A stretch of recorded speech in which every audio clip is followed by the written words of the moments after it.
You can see behind me, these buildings are still in flames. Austin Fire's been working to put these flames out since around 6 o'clock today. They tell me that a firefighter sustained a heat-related injury. This is what it would have looked like early Saturday when tons of water came sweeping through the area, flooding every single house on Oak Street. It caused a ton of damage, as you can see by some of the houses behind me. If you check this out, water pulling that red pickup truck off to the left and its entire driveway into the neighbor's house. I saw water levels above the street as high as 2 feet rushing through the area, and that's led to so many road closures across central Texas. Police identifying the suspect in the murders of those 4 teenage girls in that North Austin yogurt shop. As many friends close to the families overwhelmed with emotions. 1 person is dead and 2 others are injured in a shooting that happened here in this alley. Branson Morales was shot multiple times after he reached for a gun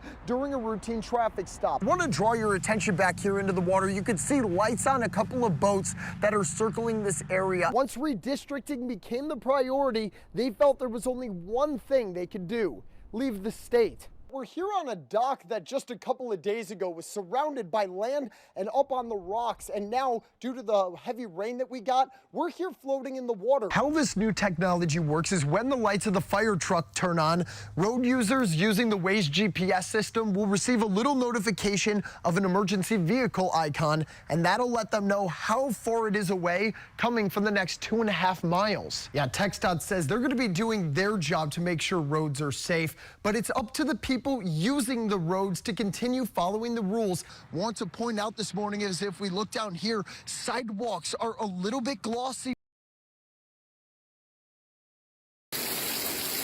Oak Street and Burnett, where homes turned into boats overnight. It was dark, so we didn't know exactly where we were going to end up. Jason McCam and his family were asleep around 5 in the morning Saturday when rushing water from a nearby creek took their house off its foundations. Tree limbs poked through the back wall back there, tore out the whole back corner of the house. Water's pouring in everywhere.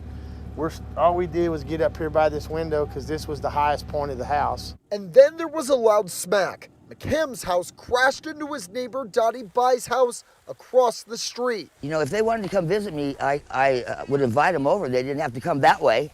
Bai says she didn't notice her neighbor's house was inside of hers until much later. She woke up to nearly being submerged in water. Where did the water come up to you on you? About here, about here. What were your thoughts as the water kept rising? I was just scared to death. I thought I was going to die. The kitchen was demolished.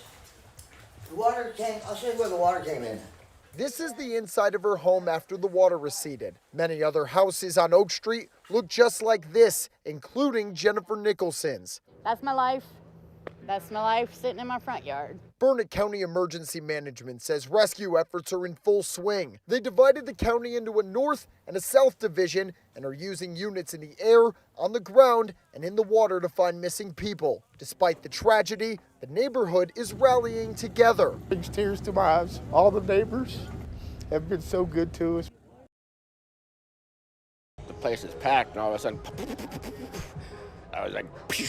Brett Rosen was inside the Black Rabbit in the square when he heard a dozen gunshots right outside the bar. I thought it was a machine gun or something. I don't know, it was like simultaneous. It was like bum, bum, bum, it bum, bum, bum, bum, bum. San Marcos police says 1 person died and 2 others were injured in a shooting that happened in Kissing Alley around 10 last night. And all of a sudden, everybody started raining towards the back, and that gave me a heart attack. Rosen says he looked outside and saw a person lying on the ground receiving CPR. Mia Phillips was bartending at Wildfire last night, just a few doors down from where the shooting happened. She says inside, it was chaotic. It was like flustering, like a lot of stuff going on, you know, we're all shooken up. On Halloween weekend, with an extra hour from daylight savings, San Marcos police shut down all the businesses on this side of the square because of the shooting. Around 1:25, they shut down the rest of the bars. As San Marcos police continue searching for the 2 suspects,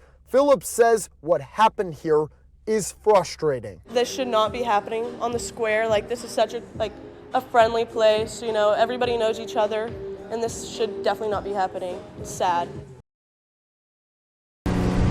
The crabapple fire continues to wreak havoc across thousands of acres in Gillespie County. Overnight, the fire claimed its first injury, a Fredericksburg firefighter. One of our Fredericksburg firemen was working the fire. Limb actually fell on him, and thankfully he was transported to a hospital, treated, and released. Today, the north side of the area was scorched again. Sean Dory with the Fredericksburg Fire Department says the winds changed and grew stronger, igniting new flames, including some areas that were untouched until today. There are some huge oak trees in this area. Fire has got up into the tops of those trees and is still burning. The wind then carries those embers into places that are previously unburned and starts new fires. People who live near the north side have already felt the flames' impacts on their property. Stephen Moore says the flames ripped through his field, destroying trees and other vegetation over the weekend. We were actually in Fort Worth when it started, and I saw on my deer hunting game camera that the fires had got in my pasture. The flames created new hot spots in his neighbor and his properties. Moore called Stonewall Fire and together went out to battle the heat. I feel for people.